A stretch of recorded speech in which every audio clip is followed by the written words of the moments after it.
Welcome to another weekly wrap up. With Preezy and Topher. Yeah, we're back at it on September 13 for Week 13. Oh man, who would have thought the irony or something, the coincidence, words are going to be applied here right now.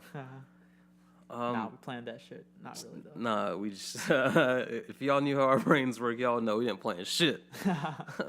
We're millennials just like you. We don't do shit. Everything's last minute all day. You got to be in the moment. Right, you hit up that Adderall Connect at like 11:50 and be like, "Hey dog, you got anything?" It's about And, that time, you know? yeah, I got shit to do tomorrow. He's like, "I got you, dog." And he comes through about 12:10. Y'all watch an episode of Rick and Morty on that Hulu, and then like you get to business. Right. And you don't sleep until like 2 days from then. You know you got to get some Rick and Morty in before work starts. Yeah, man. You watch Rick and Morty as the Adderall decomposes inside you.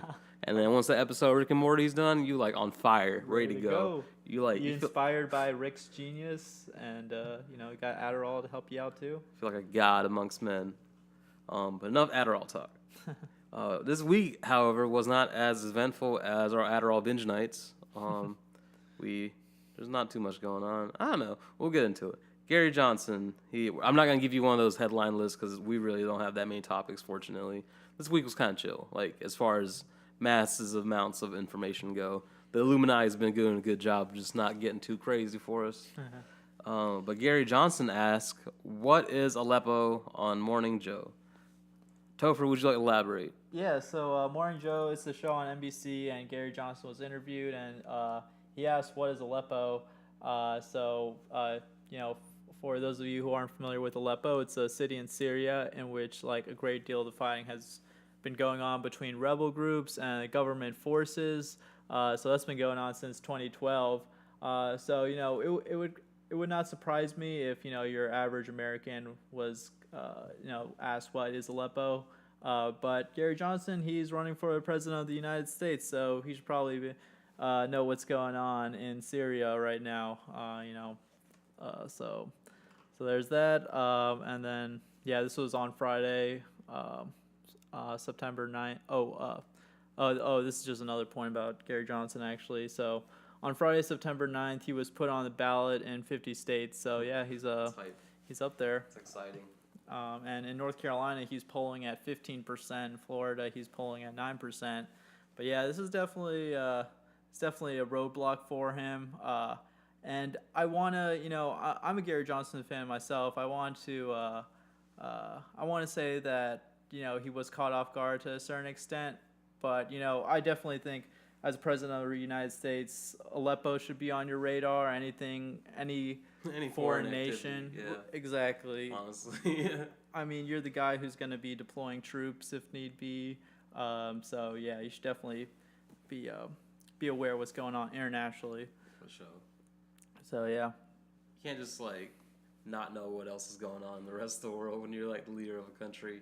Even if you're a politician. I'd say in general, as a human being, you would want to know, you want to be aware of what's going on in the world. I feel like if you decide to do a job in public service, such as politics, then you definitely need to understand what's going on in this world when everything's just so connected. Oh yeah, for sure. And that's one thing. Everything is connected, and I think it's important for like you said, Preezy, for everybody just be like more aware of what's going on in places that you may not be living at. But yeah. Hashtag social awareness.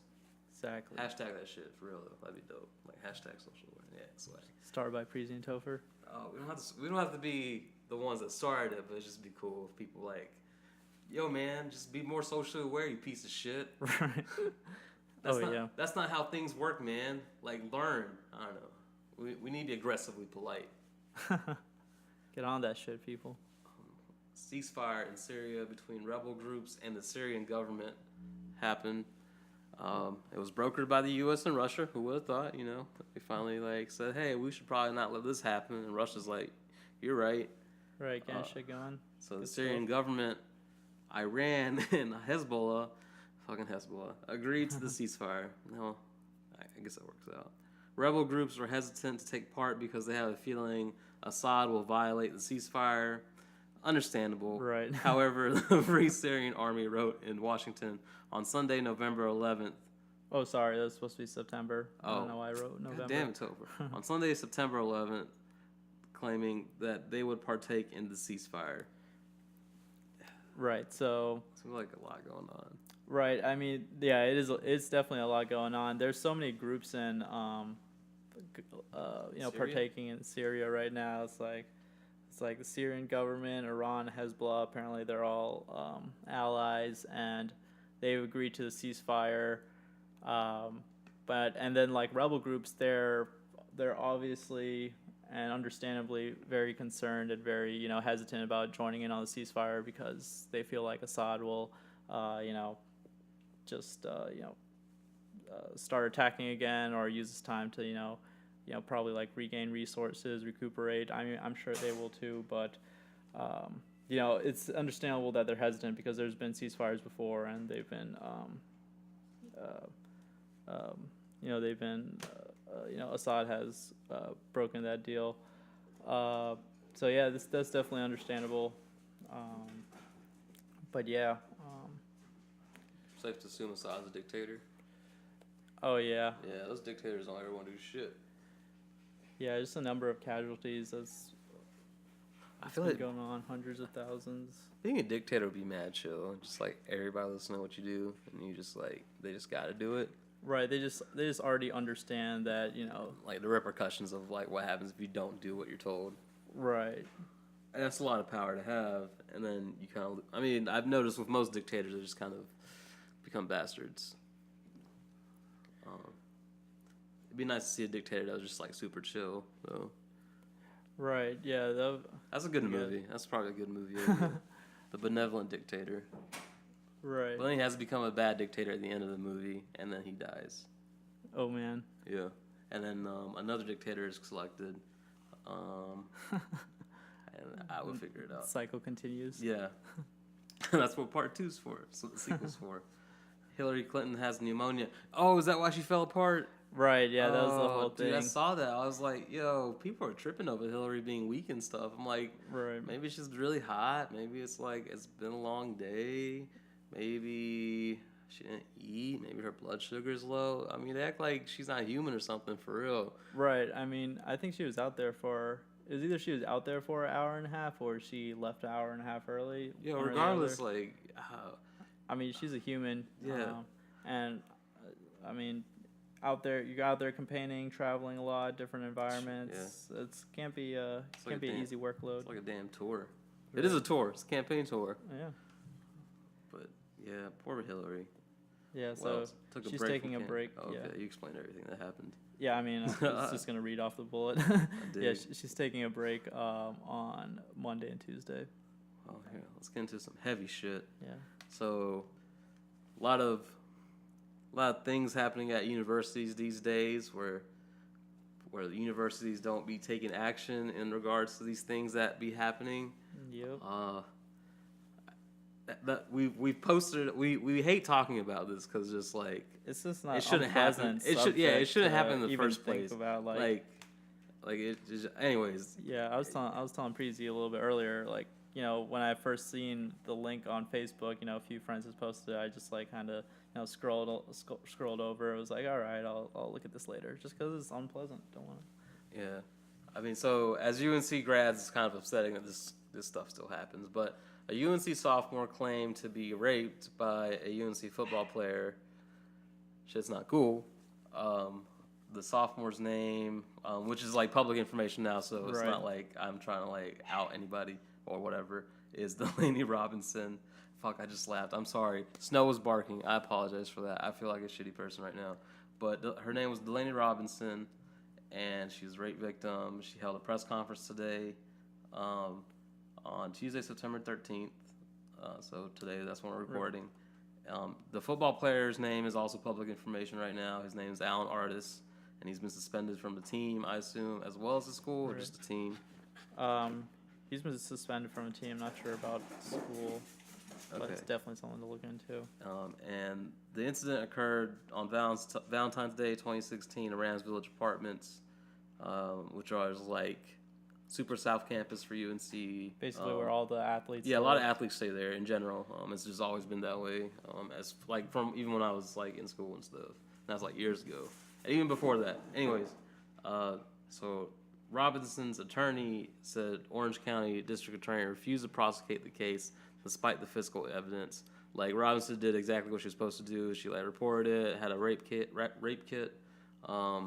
like talked to the DA, talked to the Title IX office, talked to her lawyer, et cetera, like went through all the processes that like should show like, you know, stuff went down. Right, and she had originally tried to get the district attorney to, you know, prosecute the case, but yeah, he said that being blackout drunk is not the same thing as being unconscious. So apparently, like, he was saying that if you're unconscious, it's rape, but if you're blackout drunk, then it's not considered rape. But if you're in an altered mental state, then I think it's pretty understandable that, you know, that consent is very, very, very shaky, to say the least. I guess his last part will be, I guess it's like, I don't know, it just really bums me out, guys. This is Robinson's statements. My humiliation turned to anger when I listened to the recorded interviews of my rapist by DPS, Department of Public Safety. Rather than accusing him of anything, the investigators spoke to him with a tone of camaraderie. They provided reassurances to him when he became upset. They even laughed with him when he told them how many girls' phone numbers he had managed to get on the same night he raped me. They told him, "Don't sweat it. Just keep on living your life and playing football." There's some kind of entitlement issues going on for fucking football players, athletes in general in America. Maybe dudes in general. Probably dudes in general. Your dicks are not that important. Y'all need to chill the fuck out. Y'all could just like talk to a bitch. And I'm not saying bitch disrespectfully. Talk to a female. Be polite. If there's not like a mutual yes on both sides, you probably shouldn't do anything. Like, it's some basic shit. What are you gonna do when you have daughters? You just want to like get fucked too, like literally and figuratively by society. Right. Yeah, he's a dude. He's a football player. So. And then like the investigators are chill with it. Like they seem like, oh man, it's like, oh, it happened again. I know, it's like what the fuck? We can't just like another incident. First of all, like when this shit happens, I get it. I am sure the coach of the football team knows everybody in DPS on some degree, and if not, they probably like put the football team on some kind of like figurative pedestal. Not that the football team hasn't had scandal already in the past, but it just seems like they can't get their shit together. And like, this is coming from a UNC alum. It's just like, just be decent. I don't know how to explain it. Like, I know the football coach probably knows the district attorney. Everybody's like probably connected in some like nice little ring of, you know, good old boys in Chapel Hill who's like graduated from the school, or just like know everybody. They play, like, they go golf together on Sundays or go to church, or probably like their wife knows their wife, because like that's just what happens in society. After a certain level of society, like people just know each other. Like, you know what I mean? Like, I think y'all understand. But regardless, like, we can't let stuff slide just because we want to help one another out. Like, if something's wrong, it's wrong. Like, if I sell a friend a bad product, I have to like give him a better product if the shit's fucked up. Like, I need to give him a refund. In the same aspect, if the coach knows his like player messed up, and this isn't the first time it's happened, or like we know this dude is definitely in the wrong, we should at least try to find. I don't know. All I'm saying is he needs some repercussion. Like, we're putting we're like slapping the back of his hand, and saying, "Hey, I just try to not do it." We're literally laughing and going, "Ha ha! Try not to do that again." Like, haha, like be better about when you like try to like do this rape thing, more or less is what I'm getting. Yeah, I mean, like, if you know about it, I feel like from a football coach's perspective, there's the aspect of, you don't want to lose a good player, but at the same time that kind of devalues your team long term. It's like, if you can't hold your players to a higher standard, then do you really want them to play for you? I mean, they might be a good football player, but if they're a shitty human being, it doesn't mean anything at the end of the day. And I'm not a self-proclaimed feminist or anything. It's just like, this is awkward to read about. This is awkward to talk about. This is awkward to have to explain to people like what it is. Right. And this is awkward for us. And the person who was actually raped Oh yeah, it's like this had a press conference about this, so this shit wouldn't happen to other people. Yeah, it's not so. like she wanted to talk about this. Like I Right. said, she went through the procedures to get this stuff like tucked away by her like standards, if you will. And then nobody's doing it. It's been 6 months and nobody's doing anything. Of course, you're gonna be frustrated, and angry, and make that shit public. I would too. Why would you not? This is some bullshit issue that's definitely been happening before, and not just UNC, but like other universities, they just like let these athletes just do what they want to do, literally, like in and out of the classroom. Right. Mad respect to her. I mean, it's definitely not an easy thing to come out public about, but mad respect to her for. And I'm not saying all athletes, but it does. It always tends to be like male athletes that seem to like screw up. Male lacrosse players, clearly male football players, whatever, etc. This isn't the first time our male athletes haven't like stayed away from trouble or like haven't tried to not cause trouble. There's a swimmer recently from Stanford that got a really light sentence because the judge said. But then the black football player at wherever, he got screwed over, and it wasn't even a race issue. It was just like, I mean, it was a race issue for that one, but that one's complicated. But still, like, what was the issue with the Vanderbilt one? He got in more trouble because he was black, right? I'm not exactly sure about that one. Regardless, like, just, I don't know. That probably went off a weird tangent that wasn't connected. But yeah, the Stanford swimmer got, like, basically a tap on the wrist, like, hey man, don't do that again, huh? And you can't just do that. It's serious. This is like, like, the biggest two crimes in the world are, like, rape and murder. So, like, let's not do either. Right. Don't murder people, don't rape people. It's like really basic things to not do. Y'all want to be hard on drug crimes, but when it comes to shit like rape, it's like, oh yeah, God, it's fine. Yeah, God forbid I like, do my. I don't want to mention the substances I use right now. That's understandable. But God forbid I do my drugs. But yeah, it's easier to rape people than it is to do hard drugs. That's all I'm saying. That's so sad. That's pretty sad. Yeah. That's pretty sad. Okay. But that's some deep shit we had to deal with. Back to the rest of this podcast. There's not an easy way tangent out of this topic. Right. First of all, so we're just gonna get into the next topic. Light. The next topic is Atlanta by Donald Glover. He started a show called Atlanta, and it's pretty great. The first 2 episodes came out on FX, and we were highly entertained. Not only am I a Donald Glover fan, but I'm also the Childish Gambino fan, which is his stage name as a rapper. What are your sentiments on Donald Glover? Yeah, I really like Donald Glover. I've heard some of his stuff as Childish Gambino. I haven't seen him. Fire. Right. I know he's in Community, and I've seen a few clips from that. I haven't seen like full episodes, but it was pretty funny. So yeah, I'm a Donald Glover fan. I really liked him in these first 2 episodes of Atlanta. But yeah, I think basically he's kind of trying to get his life together. He's living with supposedly is his partner, but he has a kid together with her, and they're raising a child together, about 3 years old. I guess the best part is it's not like the Donald Glover you'd expect, but it is like a form of Donald Glover. Right. Yeah. It was like one of his various personalities. If Donald Glover didn't have the fortunate existence that he did, he knows like what his like lifestyle could have been. Right. And I think even in the show, he like graduated college and still like got a baby mama and living with his parents, or like in and out with his parents and stuff. Yeah.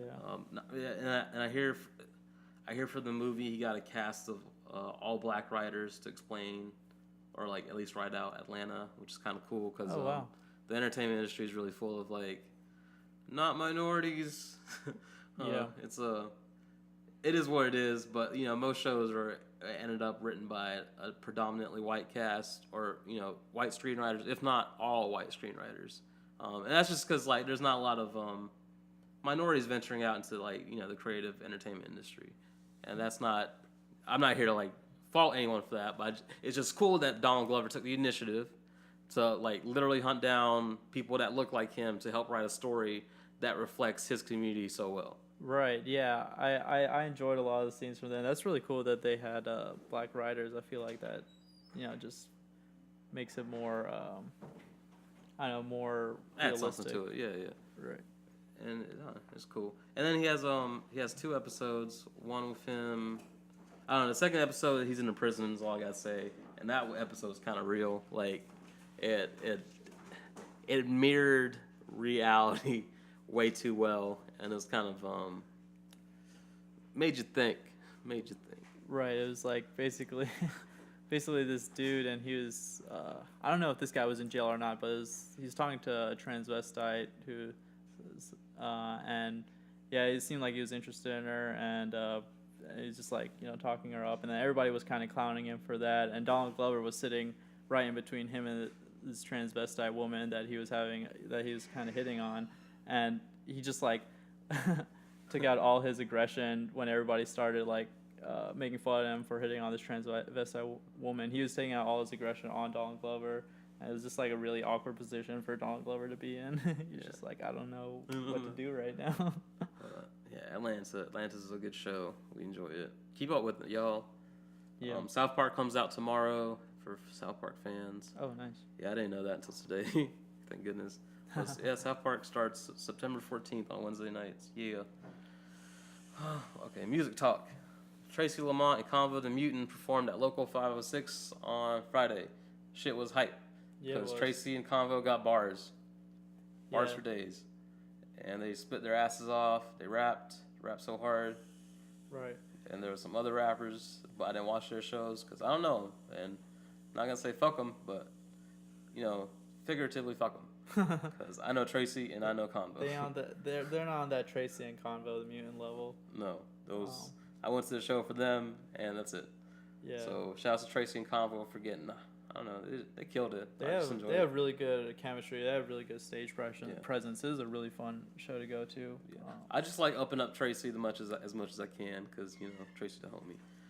Black Youngsta dropped a mixtape. For y'all that don't know, Black Youngsta is Yo Gotti's artist. So Yo Gotti, y'all know him for like Down to DM and Law and other random Yo Gotti songs. I don't know what white people know Yo Gotti for, or like people in general. But anyways, Yo Gotti has an artist called Black Youngsta, and I didn't really give him much, of a listen. He has a mixtape before this, but this mixtape that I recently dropped called Fuck Everybody, it's on like all major streaming applications like Apple and stuff, and mixtape applications.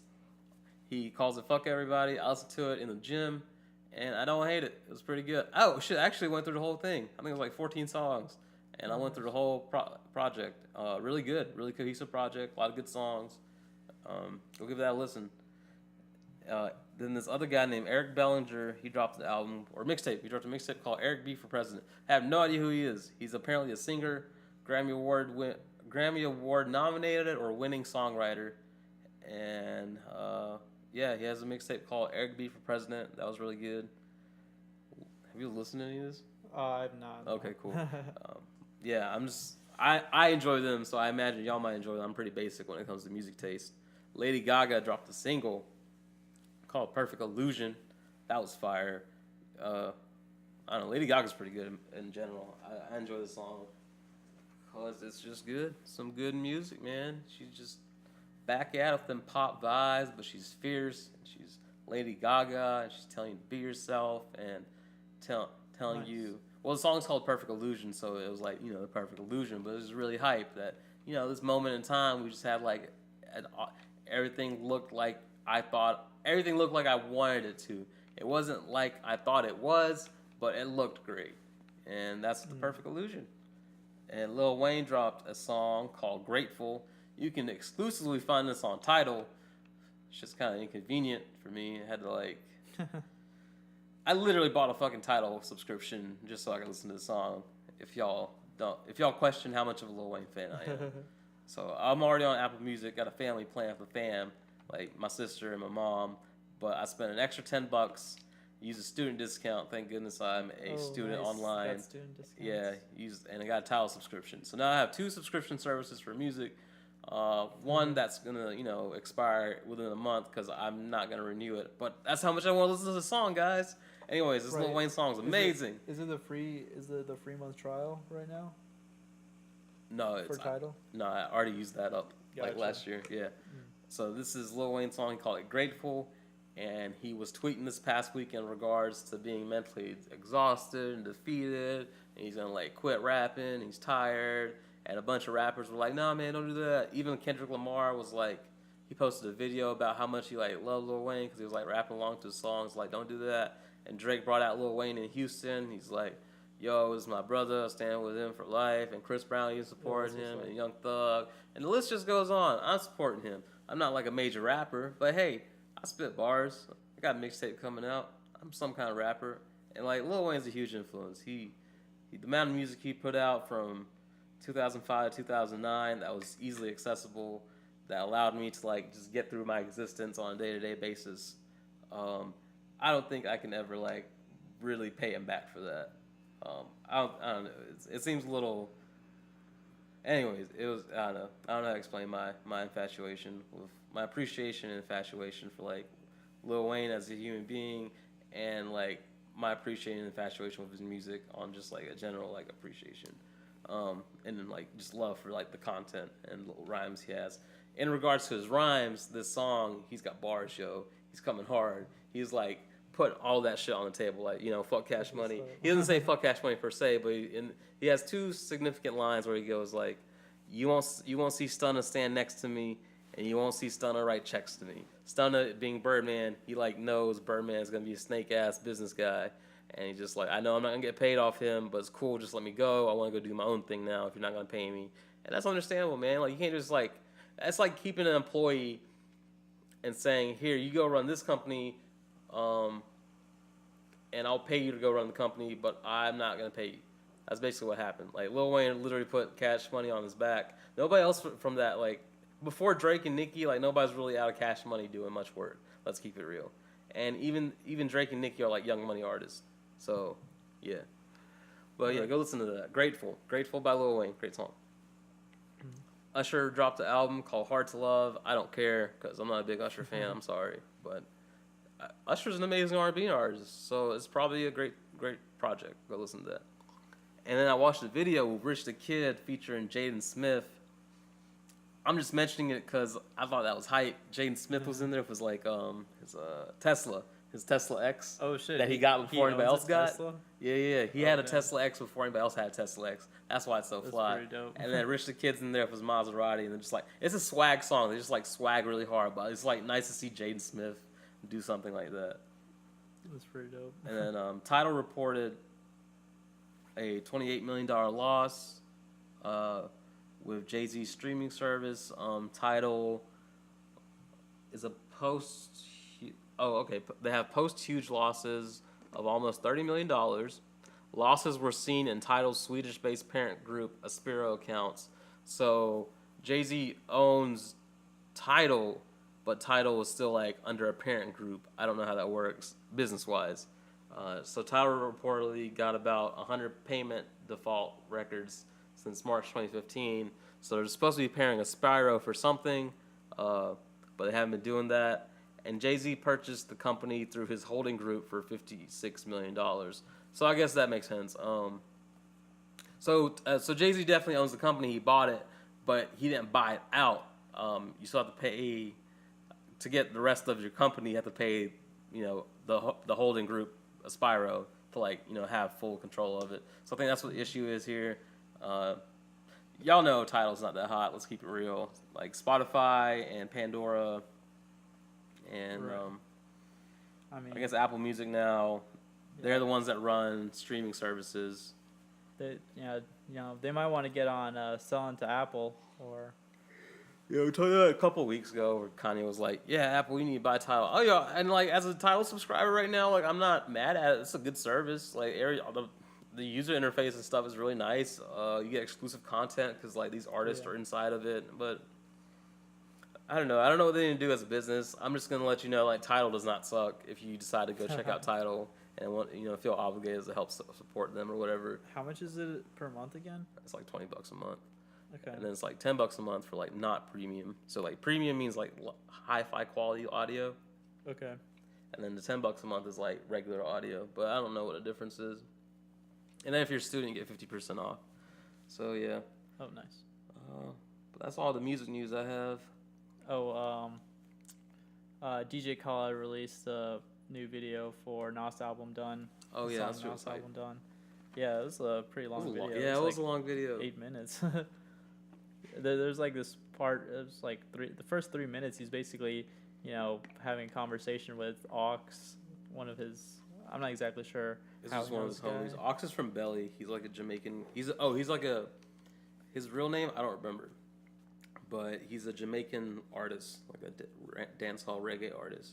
Okay. And he was in a movie called Belly, as like this bad guy or something. But yeah, he's just like a major figure in general. But keep going, yeah. Yeah, but yeah, basically they were just like, DJ Khaled was like, saying a lot of his general catchphrases that he does to Ox, and they're just like getting hype off of each other. Yeah. And then like, goes to Nas, and then Nas is rapping and whatnot.